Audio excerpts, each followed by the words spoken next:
Dan dia Gojek cuma satu, kan nyebelin Kak banget deh. Aku waktu pulang aku lapar banget deh.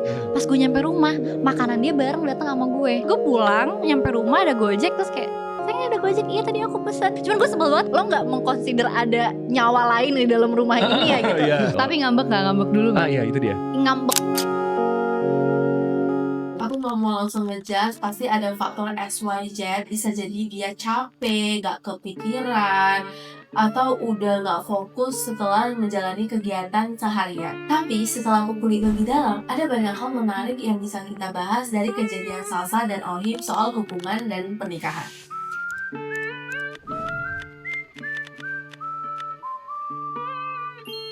Hai guys, I'm Henny. Welcome to another social aku. Kali ini aku akan bahas soal topik relationship lagi. Tapi di video ini bakal spesial banget karena aku nemuin case yang lumayan unik. Kadang masalah besar dalam pernikahan itu bukan melulu soal uang, soal orang ketiga, tapi bisa jadi dari hal-hal kecil yang nunjukin apakah ekspektasi dan visi kita dalam pernikahan itu udah sejalan atau belum. Di video ini aku bakal share pandangan aku soal kewajiban nafkah yang sering banget disalahpahami. So stay tune karena pembahasan ini bakal panjang, jujur, dan agak nyelekit.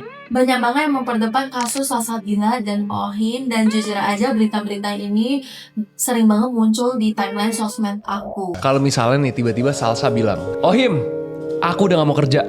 Semua keperluan aku kamu biayain. Belanja, make up, tas, baju, skin overwatch, PC baru, keyboard baru, semuanya mau dibayarin. Kalau aku kayaknya aku nggak akan bagus aja sih kayaknya. Kita harus sama-sama produktif, entah produktif itu seperti apa, dan kalau bisa berpenghasilan juga, jadinya kita sama-sama enak gitu loh berdua. Lebih baik kita sama-sama sibuk, makanya gue mau menikahi dia karena dia mengiyakan itu. Dari yang aku tangkap, Ohim ini punya pandangan kalau sebagai suami itu nggak harus mengcover semua kebutuhan istrinya. Maksudnya itu bukan kebutuhan dasar, tapi kebutuhan tambahan. Kayak misalnya istri pengen beli barang-barang branded, foya-foya, traveling. Makanya dia bilang kalau Salsa pengen sesuatu, ya dia harus mengusahakan untuk dirinya sendiri. Salah satunya dengan cara bekerja. Ada banyak yang pro dan kontra mengenai masalah ini, tapi menurut aku masalah ini sebenarnya bukan masalah yang gede selama itu udah jadi kesepakatan di awal pernikahan. Mau dua-duanya kerja, mau istri cuma jadi ibu rumah tangga, ya kalau udah dibahas di awal ya aman-aman aja. Dan jujur ya, sebelum nikah, sebelum hubungan makin serius, kalian itu boleh banget ngasih tahu dulu kriteria pasangan yang kalian mau itu kayak gimana. Kalau misalnya kamu pengen cowok yang provider mindset, ya kamu ngomong ke dia, jangan takut dikira cewek matre, gold digger. Kalau kamu juga pengen cewek kamu itu setelah nikah tetap kerja, berkarir, independen, ya kamu juga bilang di awal. Jangan berharap nanti dia juga berubah kok. Trust me, kebanyakan orang itu bakal sulit banget untuk berubah. Jadi kalau misalnya kalian punya pandangan yang berbeda dan gak temu jalan tengahnya, ya jangan dilanjutin guys hubungan itu, karena masa pacaran itu memang untuk trial dan error. Gue ngecek apakah kamu sefrekuensi, apakah kamu punya pandangan yang sama, apakah punya ekspektasi yang sama untuk bisa hidup bareng. Karena kalau udah nikah, mundur itu udah gak segampang itu guys. Kalian harus siap apapun dengan resiko yang kalian pilih, bahkan untuk seumur hidup. Makanya sebelum nikah, penting banget kalian untuk ngobrolin semua hal-hal yang bahkan itu agak canggung untuk dibahas, kayak soal mindset, soal keuangan, karir, ekspektasi kalian ke depannya. Dan aku udah pernah bahas di video aku sebelumnya, kalian bisa aja nonton videoku yang ini, karena di sana aku bahas apa aja yang perlu dibicarakan, diobrolin sama pasangan sebelum kalian menikah. Biar pas nikah kalian tuh gak kaget, gak saling nyalahin, dan gak ngerasa jong. Dulu sebelum aku nikah, aku juga udah bahas semuanya sama suamiku, mulai dari nanti sistem uangnya itu kayak gimana, apakah penghasilan suami itu dipegang istri atau istri cuma dikasih uang bulanan. Terus juga bahas apakah istri boleh tetap kerja atau fokus jadi ibu rumah tangga aja, mau punya anak atau enggak. Kalau enggak dikaruniai anak, itu gimana?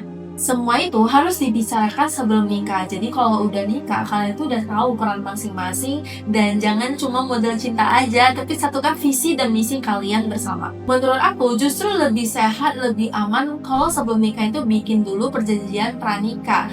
Bukan karena nggak percaya sih, tapi biar sama-sama enak, sama-sama nggak kaget di tengah jalan. Karena faktanya setiap rumah tangga itu punya aturan main masing-masing. Selama dua-duanya setuju, ya kita sebenarnya nggak usah ikut campur. Nah, yang bikin aku pribadi kurang seret itu di video podcastnya waktu keluar kata babu. Kerja lo yang bener nih, kasih gue duit tiap bulan, gue mau belanja ini, belanja ini, kan gue jadi babu ya. Jujur aja aku langsung hah? Aku paham kalau kita dengerin konteks videonya itu secara lengkap, maksud si cowok itu mungkin soal timbal balik antar pasangan. Kayak, aku udah capek-capek kerja, cari duit, tapi nggak dihargai, cuma dihabisin untuk kesenangan pasangannya doang. Tapi jujur aja, kata babu itu kedengarannya kasar banget, apalagi di telinga perempuan. Kenapa? Karena dalam pernikahan itu, menafkahi itu adalah kewajiban fundamental, bukan sebuah jasa yang bisa ditukar tambah. Kalau ngebiayain istri udah ngerasa kayak babu, jadi aku mau nanya, apa kabar sama pengorbanan seorang istri? Menikah dan berani untuk mencintai seseorang, itu berarti kamu harus siap untuk berkorban tanpa ngerasa kayak pelayan. Dan ini berlaku untuk cewek dan cowok juga ya guys.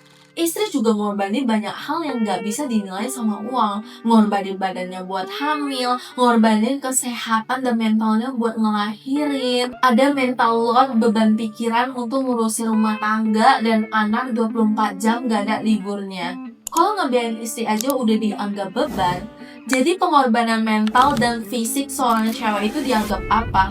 Padahal kalau kita ngomongin soal peran, dari segi agama juga udah jelas, memang udah tanggung jawab suami untuk menafkahi. Dan cewek yang memang dari sananya udah dikasih rahim, yang bisa hamil, ngelahirin, dan nyusuin. Jadi kalau dari aku pribadi, kasus ini bukan cuma soal siapa yang benar, siapa yang salah, tapi sebagai pengingat untuk kita semua kalau pernikahan itu bukan cuma soal cinta doang, tapi juga soal tanggung jawab, kesepakatan, dan rasa saling menghargai. Makanya penting banget sebelum nikah, jangan cuma nanya, Kamu sayang aku nggak? tapi juga tanya, apakah cara pandang kita mengenai peran suami istri itu udah sama atau enggak? Apakah ekspektasi kita mengenai nafkah, kerja, masa depan itu udah sejalan atau enggak?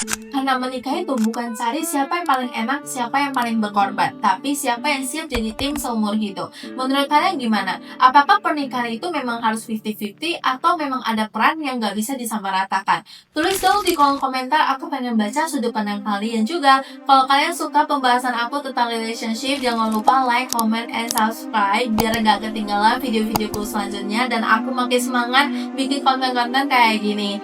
See you in the next video. Bye bye.